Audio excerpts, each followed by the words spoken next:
PSG just pulled a move that could change football forever.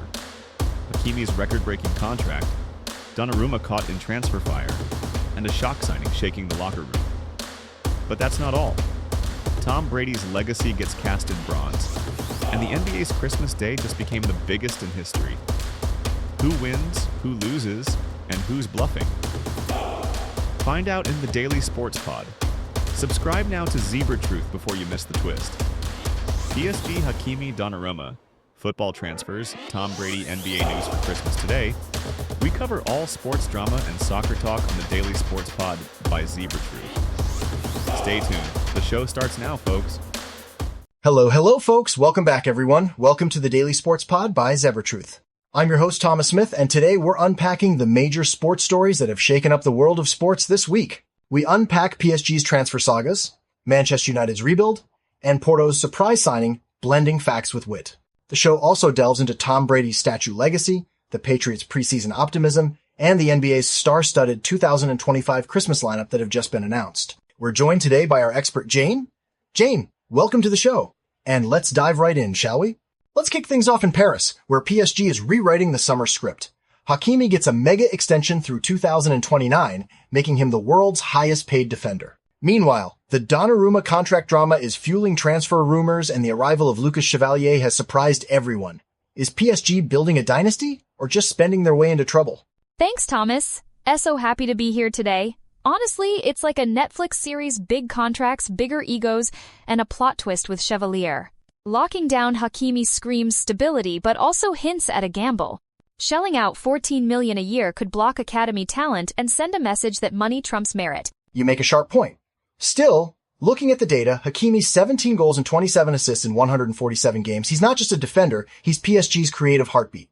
Investing in that continuity makes sense. Hakimi's 2025 season was pure, game-changing brilliance, redefining the fullback role with explosive pace, defensive grit, and clutch goals in the biggest matches, proving that impact isn't just about scoring, it's about owning every blade of grass. He should win the Ballon d'Or. IT is unbelievable. He is not even a nominee. Securing him could anchor the club's identity. And for young fans, that sort of loyalty is gold. But do you think this kind of spending is sustainable? Sustainable if you're printing money, maybe. But reality check. PSG's budget isn't bottomless. Donnarumma's standoff proves even superstars can feel undervalued. Signing Chevalier for $40 million is bold, but if he flops, fans will be calling for refunds faster than you can say keeper crisis. True. And it's a balancing act. Do you invest in legends or risk on potential? Each move sends ripples through the academy, the locker room, and the brand. Let's keep that in mind as we zoom out to what this means for the community and culture around PSG. Beyond stats and salaries, there's a bigger question: how do these transfers shape the club's culture and the sense of belonging for fans? PSG's moves this window seem to echo both ambition and anxiety. What's your read on the vibe in Paris right now? It's a cocktail of pride and nerves. Hakimi's extension gives fans a hero to rally behind, but the Donnarumma saga shows even icons can be on shaky ground. It's almost like watching a family business scale up suddenly. Loyalty gets tested by bottom-line thinking. Exactly, and it's not just a PSG thing. Across Europe, clubs face the same tension. Do you prioritize homegrown identity or global star power? A 2023 UEFA study found that teams with more academy graduates had better fan engagement, but also lower immediate results. Is there a right model? There's no one-size-fits-all. Some clubs thrive on local roots, others on superstar allure. But when you lose that sense of community, when the badge feels like a brand, not a tribe, fans start feeling like customers instead of family. That's when things unravel. Okay, in other major transfers, we also have this incredible action-packed movies. Listen to that. First up, Manchester United finally get Benjamin Šeško from RB Leipzig around £66 million plus £8.5 million in add-ons on a 5-year deal. It caps an attack rebuild that includes Cunha, Mbeumo, and Diego Leon. Boom, that's like casting a new lead for a blockbuster reboot. United clearly mean business. Porto unveiled Luuk de Jong live at their presentation. No leaks, no drama, and even his teammates were shocked. He signed a 1-year deal with an option to extend.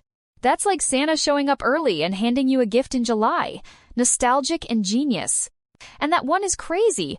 Liverpool have been circling Alexander Isak. Reports say they could spend up to $138 million in combined payments, possibly setting a British record. Now that's a statement. So, for everyone listening, when you cheer a big signing, are you rooting for the player, the project, or the people who make up the soul of the club?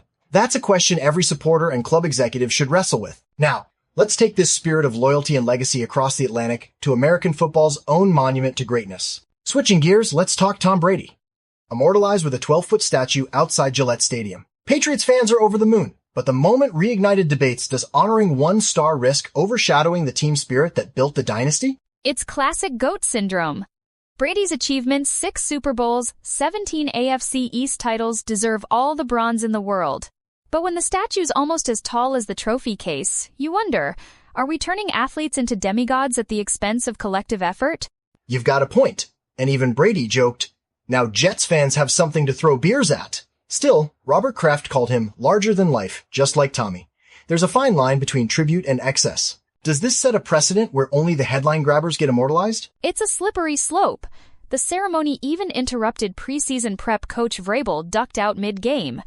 Sure, Brady's legacy is monumental, but football's a team sport. You can't bronze every block, catch, or call that got him there. Maybe next time, a mural for the whole crew? Great thought. So, as you snap your next stadium selfie, ask yourself, are we honoring greatness or forgetting the teamwork that makes greatness possible? Speaking of teams, let's break down how the new-look Patriots are shaping up on the field. Patriots fans are buzzing after a 48-18 preseason rout of the Commanders, with rookie Trevion Henderson taking the opening kickoff 100 yards for a TD. Drake May showed flashes, but fumbled. The O-line and defense had their moments. Is this the start of a new era, or just preseason smoke and mirrors? Let's keep it real. Washington rested 30 players.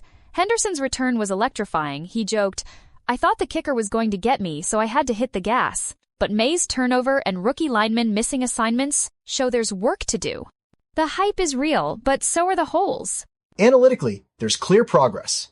Defense snagged 2 picks, special teams nailed a 57-yard field goal, and Vrabel's leadership is already visible. But as you said, the true test comes against full-strength opponents. How should fans calibrate their optimism? Think of preseason as building the foundation, not the penthouse. Celebrate the big plays, but don't crown anyone just yet. May and the rookies need reps and patience. Growth over glory, that's the mantra. If the culture prioritizes learning, the wins will follow. So, for everyone watching, is it better to dream big after a blowout, or to measure progress by how a team handles adversity? As we head into the NBA's star-studded Christmas, let's see how another league balances spectacle and substance. The NBA just unwrapped its 2025 Christmas Day schedule. 5 games, legends galore. Wembanyama versus Thunder, Lakers Rockets, Mavericks Warriors, and more. But critics say it's heavy on Western teams and old narratives. Is this a gift to fans, or a missed chance for inclusivity? It's a bit like getting the fanciest sneakers for Christmas, but finding out half your friends got left off the invite list.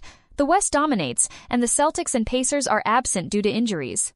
The NBA's playing it safe with ratings, but where's the love for rising teams like the Magic or Hawks? On the flip side, the league's maximizing star power, LeBron, Durant, and Wembanyama all headline. A 2024 Nielsen study showed Christmas Day games bring in 25% more viewers when big names play. Still, does this focus on established stars risk overshadowing new narratives? Absolutely. The NBA could have mixed it up. Imagine Doncic versus his old team, or a showcase for underdog squads. But I get it. Holidays are for blockbusters. Maybe next year, the league balances tradition with a few wild cards. Until then, it's up to the fans to support the teams flying under the radar. So here's the question. Should marquee events spotlight household names, or champion the league's diversity? As you unwrap those holiday matchups, look for the stories beyond the headlines. That's where the future of the game is written. As we wind down, let's connect the dots. Whether it's PSG's big bets, Brady's statue, Patriots preseason, or the NBA's Christmas, every headline is layered. It's about ambition, identity, and making choices with limited resources. What's your biggest takeaway from today's stories? For me, it's that nothing in sports or life is black and white. Celebrate the stars, but don't forget the unsung heroes. Debate the spending, but recognize the dreams it fuels. Every decision comes with trade-offs, and that's where real growth happens for teams and fans alike. Couldn't have said it better to our audience. Next time you scroll past a transfer rumor, statue unveiling, or game highlight, pause and ask who benefits, who's left out, and what story isn't being told. Critical thinking isn't just for journalists. It's for every fan who cares about the game and the community. And hey, if you disagreed with us, even better. Debate is what keeps sports and life interesting. Hit us up in the comments, flex those opinions, and keep the conversation rolling. We'll see you next time, where the only thing bigger than the stories is your curiosity. On that positive note, that is a wrap for today then. Well, thanks to everyone for listening to the Daily Sports Pod by Zebratruth. If you learned something today or got a little fired up, share the episode, subscribe, and stay tuned. We'll be back with more from the bleeding edge of AI and sports. Meanwhile, you can also visit our website, www.zebratruth.com, and download our app to stay informed and stay connected.